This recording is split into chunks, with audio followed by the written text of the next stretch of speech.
नमस्कार महाराष्ट्र. तुमच्या सगळ्यांचं माझं गुलीगत मराठी ह्या यूट्यूब चॅनलवरती स्वागत आहे. तर आज बघितला आपण याचा बिग बॉसचा एपिसोडमध्ये काय जबरदस्त म्हणजे झालाय. खरंच ह्या आर्याने ह्या निकीच्या कानाखाली वाजवली आहे आणि ती पण अशी जोरात की बाहेरपर्यंत आवाज आलाय डीपी दादाला. डीपी दादा म्हणतो बापरे बाहेरपर्यंत आवाज आलाय त्या थप्पडचा थप्प एक धप तिची तिने वाजवली आहे. तुम्ही ते बघितलं पण आहे आरबाज आणि हा कोण वैभव हे सुद्धा म्हणतात आहे की खरंच मारली तिने खरंच हे केलं आणि आर्याने पण इथे ऍक्सेप्ट केलंय की माझी ऍक्शनला रिॲक्शन होती आणि आधी सुरुवात निकीने केली होती. निकीने आधी हातापायीमध्ये माझ्या गालावरती तिचा हात लागलेला आहे आणि त्या ऍक्शनला माझं रिॲक्शन म्हणून मी एक थप्पड दिलेली आहे. तिच्या कानशिळ्यात वाजवलेला आहे. तिचा कान लाल झालेला आहे.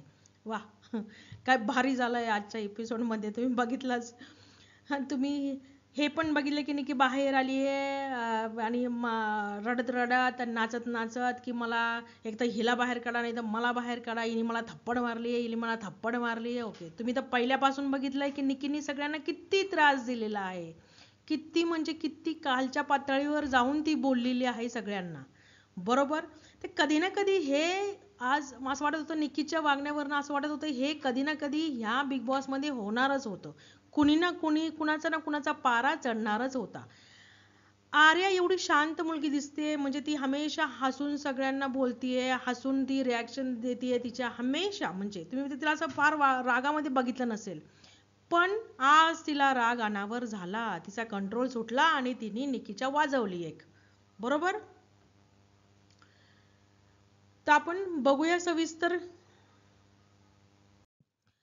तर आपण बघतोय की त्या रूम मधनं निकी नाचत नाचत बाहेर आली आहे की बाबा बिग बॉस हिने मला मारलंय, हिने मला मारलंय. ती खूप कॅमेरा समोर येऊन मग ती म्हणायला लागली की मी असं असं केलं, अरबाजने दरवाजा उघडला, मी तिथं होते, मग आमच्यामध्ये हातापाई थोडीशी झाली, मग तिने मला मारलं असं म्हटली रडायला लागली. एक तर तिला बाहेर काढला नाही तर मला बाहेर काढला. तर आपल्या सगळ्यांना माहिती आहे की अख्खा महाराष्ट्र खुश आहे बाईच्या गालावरती थप्पड दिल्यामुळे. अख्खा महाराष्ट्र खुश आहे. इव्हन घरातले पण सर्व सदस्य, फक्त आरबा सोडला तर सगळेच खुश आहे. पण ते आता बिग बॉसच्या भीतीने काही म्हणणार नाहीये हे मात्र खरं. तर निकी एवढंही सगळ्यांना त्रास देतीये म्हणजे गेम मध्ये हमेशा हातापायी करतीये. तिच्या मनासारखं झालं नाही तर हमेशा गेमची सगळ्या टास्कची वाट लावतीये. हे सगळं निकी सगळं करतीये. म्हणजे सगळ्यांच्या आता फार नाकाच्या वरती पाणी चढलंय निकी नावाच्या ह्या पोरीविषयी. काय पण बिग बॉसचा पे इथं रूल आहे की कुणी कुणाला मारायचं नाही. पण म्हणतात ना एक एक एक लिमिट असते. एक लिमिट पर्यंत माणूस सहन करू शकतो, त्याच्या पलीकडे जाऊन तो सहन करू शकत नाही. तर मे बी आज आर्याचं लिमिट संपलं आणि तिने वाजवली तिच्या कानाखाली. बरोबर. पुढे बघूया. जेव्हा निकी असं म्हणते की आर्याने कानाखाली दिली तर दुसऱ्या बाजूला वैभव आणि आरबाज हे दोघंही म्हणायला लागले. वैभव म्हणते अयो बायो झालं बापरे किती कानाखाली मारली अयो. आरबाज म्हणतो अरे मारली मारली, हिला थप्पड मारली, जोरात मारली. ह्या बाजूला आपण बघतोय की आर्या ही कॅमेऱ्याच्या समोर येऊन म्हणते की आधी तिने सुरुवात केली, तिने धक्काबुक्की करायला सुरुवात केली आणि तिचा हात माझ्या गालावर लागलाय. तिचा हात लागल्यामुळे तिची जी ऍक्शन होती तिला मी रिॲक्शन म्हणून तिच्या कानाखाली एक लावली जोरात थप्पड. म्हणजे ऍक्शनला मी रिॲक्शन दिलीये बिग बॉस असं आर्या म्हणते की तिचा हात आधी माझ्या गालावर लागला होता. हे आर्या स्पष्ट इथे बोलते आणि ती ऍक्सेप्ट पण करते की हो मी तिला एक थप्पड लावली. आपण आता ह्याच्या पुढे बघू की इकडे बाहेरच्या बाजूला अंकिता, डीपी, जान्हवी आणि अभिजित बोलतात आहे. तर इथे डीपी दादा म्हणतोय काय म्हणतोय अरे चापटीचा असा पट्टा असा आवाज आलाय, थोबाडीत मारण्याचा इतका जोरात आवाज आलाय, बाहेरपर्यंत आवाज आलाय. काय असं म्हणतोय. म्हणजे खरंच आर्याने खरंच फार एकदम लाल गाल होईपर्यंत एक वाजवलेली दिसते. आपण ती गोष्ट बघितली आणि तिथं जान्हवी एक गोष्ट म्हणतीये की ती हातपाय हलवतीच, याचं काय वाजू नये, पण हिने जाणून बुजून मारल्यासारखं वाटतंय. म्हणजे जे हिने मारलंय ते एकदम जाणून बुजून मारल्यासारखं वाटतंय आणि हीच गोष्ट बिग बॉसही पुढे म्हणतात की जाणून बुजून हिंसा झालेली आहे. पुढे आपण बघतोय की सगळं घर जे आहे म्हणजे बी टीम म्हणू शकतो आपण, बी टीम सगळी बाहेर बसली आहे गार्डन एरियामध्ये. आणि तिथे पॅडी दादा म्हणतात आहे की जेव्हा टास्क चालू होता तेव्हा निकी एकदम हतबल झाली होती, कारण आम्ही तिला त्या हिऱ्यापर्यंत पोहोचूनच देत नव्हतो, त्या खड्यापर्यंत पोहोचूनच देत नव्हतो. तिचा चेहरा बघण्यासारखा झाला होता. ती अशी बिन पाणी की मछली कैसी होती है, तड़पती रहती है अगर पाणी नाही येतो, अशाच सारखा तिचा तिळपापड होत होता. अशी तडपत होती ती की कारण तिला टास्क मध्ये एंटरच आम्ही करून देत नव्हतो.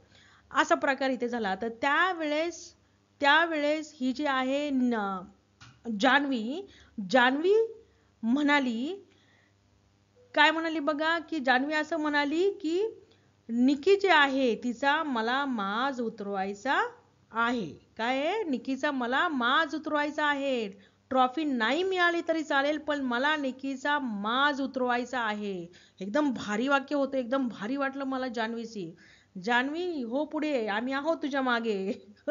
असं आपण तिथं जान्हवीला सपोर्ट करू शकतो. तो अभिजित म्हणतो जान्हवीला आणि वैभवला एका साईडला ते बसले होते तेव्हा म्हणतो की की आपण ह्या दोन्हींच्या बाजूनी बोलायला नको, दोन्हींच्या मध्ये पडायला नको. आपल्याला माहित नाही ऍक्च्युली काय झालेलं आहे. तर त्यावेळेस जान्हवी म्हणते की मी तिला पुन्हा पुन्हा विचारते, तू तुझ्या मतावर ठाम आहेस ना ठाम? तर ती हो म्हणते. म्हणजे याचा अर्थ ती हिने ऍक्सेप्ट केलंय की मी तिच्या तोंडात मारलीये.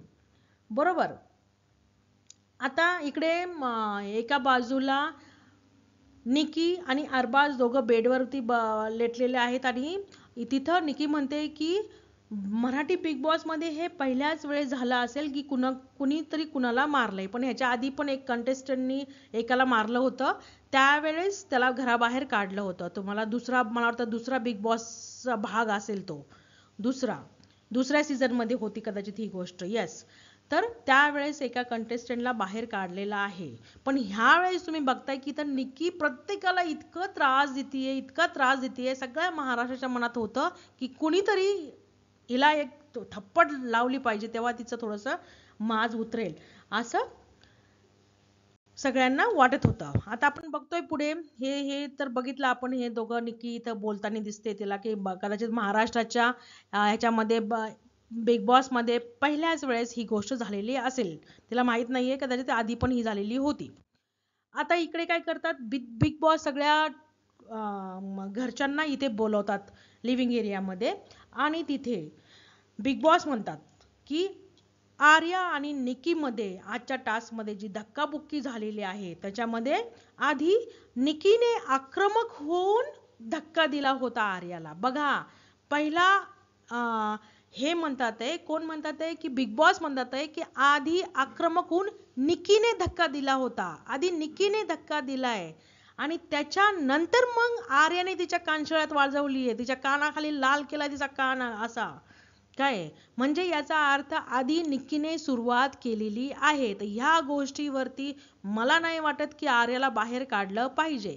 आर्या बाहेर जाणार नाही. आपण एंडला बघितलं की भाऊच्या धक्क्यावरती रितेश दादा म्हणतात की काय शिक्षा द्यायची, हे एकदम हिंसाजनक कृत्य आहे, बाहेर काढलं पाहिजे वगैरे असं असेल. पण नाही, आधी निक्कीने सुरुवात केली होती. आपण बघितलं असेल की हिंदी बिग बॉस मध्ये पण असं झालं होतं, एक खूप त्रास देत होता दुसऱ्याला, त्याने खरंच वाजवली होती त्याच्या तोंडामध्ये, पण त्याला काय बाहेर काढलं नव्हतं. तर इथे पण सेमच रूल लागू होतोय असं मला वाटतंय. कारण अरबाजने तुम्ही बघितलं असेल, अरबाजने आजच्या गेम मध्ये अभिजितला धक्का दिलेला आहे. काय धक्का दिलेला आहे, अभिजित 5-6 पावलं मागे गेलाय भाई, इतका जोरात धक्का दिला त्याने. काय पण तिथं अरबाजला कोणी बोललेलं नाहीये, कारण इतकं ते एक लोक जर थोडं पॉझिटिव्हली घेतात बी टीम मधले. एखाद्याने जर आवाज उठवला असता ना की ह्याने मला धक्का मारलाय तर खूप मोठा इश्यू झाला असता तिथे. काय पण इथं निकीने मुद्दा केलाय. मला असं इथं काय वाटतं की निकीने मुद्दा केलाय का, कारण तिच्या ग्रुपमध्ये कोणी आता कॅप्टन बनू शकणार नाहीये. तिला हा टास्क रद्द करायचा होता म्हणून तिने जास्त मोठा इश्यू बनवलाय का, खूप मोठा इश्यू बनवलाय का ह्या गोष्टीचा, असं मला इथं वाटतंय की निकीने खूप मोठा मुद्दा बनवलाय. असं तर मग तिने खूप जणांचे कपडे फाडले, खूप जणांना धक्काबुक्की केली आहे, ह्या गोष्टीवरती तिला खूप बोलायला पाहिजे, ह्या गोष्टीवरती तिला तुरुंगात टाकायला पाहिजे. पण बिग बॉसने आतापर्यंत असं काहीही केलेलं नाहीये. आता इथे आर्या थोडीशी बिग बॉस जेव्हा बोलणं चालू होतं तेव्हा आर्या थोडीशी हसली, कारण बिग बॉसनी आर्याला जिम्मेदार धरलंय, हिंसा झालीये, पण बिग बॉसनी टोटली आर्याला जबाबदार धरलीये. तर आर्याच्या तोंड म्हणजे तिचा हसू निघलं, पण ते हसू म्हणजे तिला आनंद झाला असं नव्हतं. तिने निकीला मारलं म्हणून आनंद झाला आणि म्हणून ती हसते असं नव्हतं. तिच्या हसण्यामागचा उद्देश जो आहे, बिग बॉस समजून घ्या, प्रत्येकाचे चेहरे वेगवेगळे असतात, प्रत्येकाचं रिॲक्शन देण्याची जे फेसिंग असतं ते वेगवेगळं असतं. काही काही लोक असं अस्खलितपणे हसतात की जेणेकरून एखाद्याच्या गोष्टीला हा हा हा तू असंच करू शकते, हा बरोबर, हे ज्याच्यामध्ये जेव्हा हसतो माणूस त्यावेळेस त्याचा उद्देश असा असतो का तो आनंदाने हसतोय? नाही हो. तसं ती आर्या तिथे हसली आणि ती म्हणते सुद्धा आहे की मी रागाने हसतेय, की निकी जे करते तिला काहीच बोलत नाही आणि आम्ही जर केलं तर आम्हाला शिक्षा मिळते. ह्या गोष्टीने मी हसले. निकीने आधी धक्का दिला, त्या ऍक्शनला माझी रिॲक्शन होती, बरोबर. तरी तुम्ही म्हणताय की आर्या तुम्हाला लाज वाटली पाहिजे, तुम्ही हसताय. अहो ती कशावर हसते हे तर बघा. आणि लाज वाटली पाहिजे आर्याला हसायला. आणि दुसरी गोष्ट म्हणजे घरचे जे तिला समर्थन देतात ह्या गोष्टीला, हिंसाचाराला, त्या लोकांनाही लाज वाटली पाहिजे असे बिग बॉस म्हणतात आहे. अहो ह्याच्या आधी किती निक्कीने आणि अरबाजने किती हिंसा करण्याचा प्रयत्न केला. कालची टास्क मध्ये अरबाजने अभिजितला धक्का दिला, ती पण एक टाईपची हिंसा होती. त्याने भयानक म्हणजे फार विचित्रपणाने त्याने हिचा हात पकडलेला होता. कुणाचा? जान्हवीचा. अक्षरशः तिला रात्रभर त्या हाताला दुखत होतं, इतकं अरबाजने टाईटली तिचा हात पकडलेला होता. तेव्हा नाही का हिंसा दिसली बिग बॉसला? हा, आता त्यांना हिंसा दिसतीये काय? मग ह्यांना जरा कोण समज घालणार? कुणाचं ना कुणाचं असं राग बाहेर निघणार, द्वेष बाहेर निघणार. किती वेळ समजून घेणार हे लोक ह्या लोकांना? म्हणजे निकी आणि अरबाज जेव्हा जेव्हा चुका करतील त्या सगळ्या योग्य, आणि हे बी टीम वाले त्यांनी जर काही अग्रेशन दाखवलं की ह्यांचा प्रॉब्लेम, बरोबर, कारण हे इश्यू बनवत नाही. निकीने मोठा इश्यू बनवला, झालं. आता आपण पुढे बघूया. इथे बघ, जेव्हा जेव्हा जेव्हा ही हसत होती, कोण? आर्या, त्यावेळेस अरबाजचं लुक बघा कसं आहे, तो कसा बघतो, किती भयानक बारक्या बैलासारखा तो बघतोय त्या आर्याकडे. असं वाटतं त्याचे शिंग निघतील बाहेर आणि तो तिला भोगसून टाकेल की काय असं वाटत होतं, किंवा डोळ्यातून असं ज्वाला निघतात की काय त्याच्या, आणि ते आर्याला जाळून टाकेल की काय असं वाटत होतं. इतकं डेंजर बघतोय रे बाबा हा पोरगा, बघितलं? अरे बाबा, काल जेव्हा तू त्या जान्हवीचा हात एवढा टाईट पकडलेला होता, तिला एवढं दुखलं, तिचं जाऊन कधी बघितलं का तिच्या हाताला? का तिचा हात चोळून दिला का काय? ह्या निकीला मिठी मारून इथं बसलायस? हा, अरे निवळ, मी याला तर म्हणजे बिनडोक बैल म्हणू शकते, किंवा जे पायपूसनी जे म्हणलंय ना ते एकदम परफेक्ट आहे. आणि निकीचा पेट म्हणू शकते ह्या पोराला मी, बस एवढंच म्हणू शकते. तर तुम्ही आता लास्टला ते हे बघितलेलं आहे की आर्याला भाऊनी थोडासा ओरडा दिलेला आहे, पण मला नाही वाटत तिला दुसरी काहीतरी शिक्षा देतील. मला नाही वाटत तिला घराच्या बाहेर काढतील, कारण हा टास्क मध्ये झालेला हातापायी आहे आणि निकीने आधी सुरुवात केलेली आहे. त्याच्यामुळे कदाचित आर्याला बाहेर काढणार नाही. बघूया आता काय होतं पुढे. ओके, तर चला मंडळी, माझा हा रिव्ह्यू जर तुम्हाला आवडला असेल तर प्लीज माझ्या चॅनलला सबस्क्राईब करा, लाईक करा, आणि मला तुमच्या सपोर्टची गरज आहे माझं चॅनल वाढवण्यासाठी, ग्रो करण्यासाठी. तर प्लीज प्लीज सपोर्ट करा. थँक्यू.